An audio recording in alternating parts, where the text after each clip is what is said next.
පස්සේ බලමු ත්‍රිකෝණයක.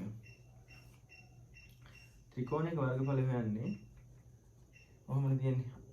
මේක අපි ගන්නවා ආධාරකය h කියලා ගමු. මේක ලම්බ උස h කියලා ගමු. මෙතන ආධාරකයේ තියෙන x කියලා ගමු.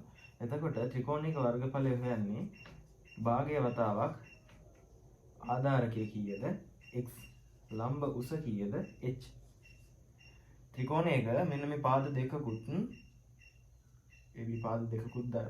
දෙකකුත් තව මේ අන්තර්ගත කෝණයත් අපි දන්නවා නම් අපිට පුළුවන් ආය සමීකරණයක් තියෙනවා ඒ භාගය වතාවක් AB sin θ.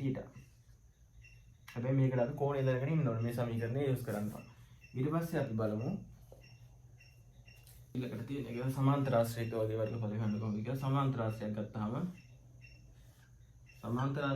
සමාන්තර ආශ්‍රයක විශේෂත්වය තමයි මේ සමාන්තර පාද සමාන සහ සමාන්තරයි. මේ පාද සමානයි සහ සමාන්තරයි. එතකොට සමාන්තර ආශ්‍රය හැදිලා තියෙන්නේ මේ ත්‍රිකෝණ දෙකකින්. ඔය පැත්තට දාලා එහෙම තුනක් ලස්සන එතකොට. ත්‍රිකෝණ දෙකකින්.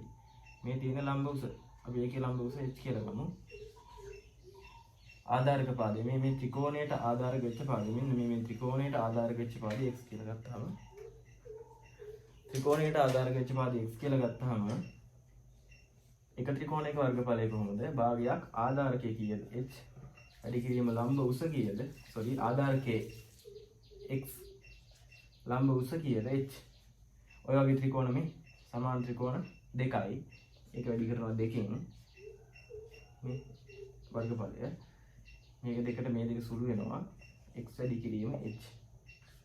ඒක සමාන්තර ආශ්‍රිත වර්ගඵලය තමයි ආධාරකීය වතාවක් ලම්බ උස. ඊට පස්සේ අපි බලමු